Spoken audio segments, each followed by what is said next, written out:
So we are here in Paris on the opening day of the UN Climate Summit, which is known as COP21. We are along a street that should be filled with hundreds of thousands of people. That was the plan.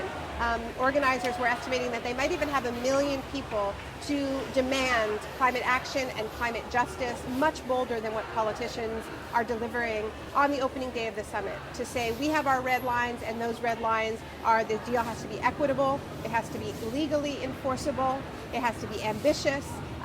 We know that we can get to 100% renewable energy. We know that we can do it much faster than our politicians are telling us, so let's do it now. That was the plan. And then came the attacks of November 13th. And after that, the French government declared a state of emergency. Obviously, security is a huge issue in France, but the French government has really pushed that to eliminate protests during the COP. They said that they canceled that march. They canceled protests, demonstrations, anything they described as an outdoor activity. So really what we're seeing here is a show of defiance, because there are 5,000 people in the streets. Everybody who came here had no idea what to expect. We didn't know whether we were going to get arrested. We didn't know how the police would respond. Even the organizers weren't able to offer any assurances, but we came anyway. I think that this is a really important message that people are sending on the first day of the climate summit, that is saying all security matters. It's not just about state security, it's about human security. It's about the fact that there can be no security in a world of 3 degrees Celsius warming. What I mean by shock doctrine is when governments and other powerful forces use a very real crisis, and the crisis in France is real, to push through things that they would have wanted to do anyway. And we are frankly seeing that, because there was already a desire to restrict privacy, and now those laws are being pushed back, and there's more invasive surveillance going on. At the same time, we also knew that the French government was very nervous about what they saw as overly militant protests.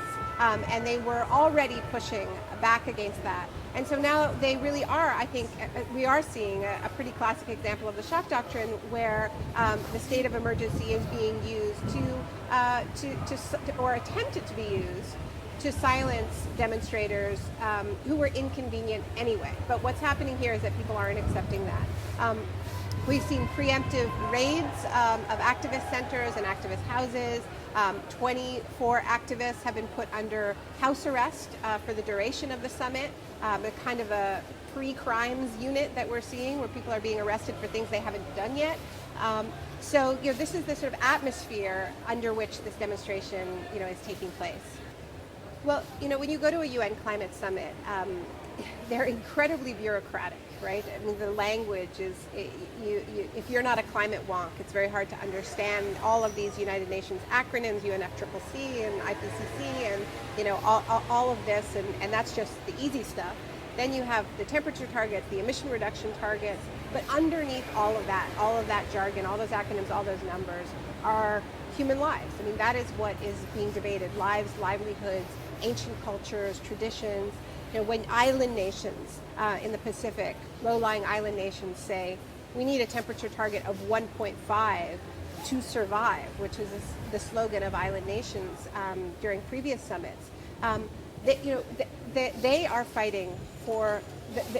This is the most essential fight that you can imagine, right? When the target of 2 degrees was set in Copenhagen in 2009, many African delegates marched through the halls of the conference center and said that it was a death sentence for Africa, because it would get so hot that the land would become unlivable. We are in this moment in Paris of grief, of mourning, where the loss of certain lives is highly, highly visible. And this isn't about saying that that shouldn't be so, that there is anything wrong with those expressions of grieving. In fact, they're incredibly important. They're an expression of the value of life.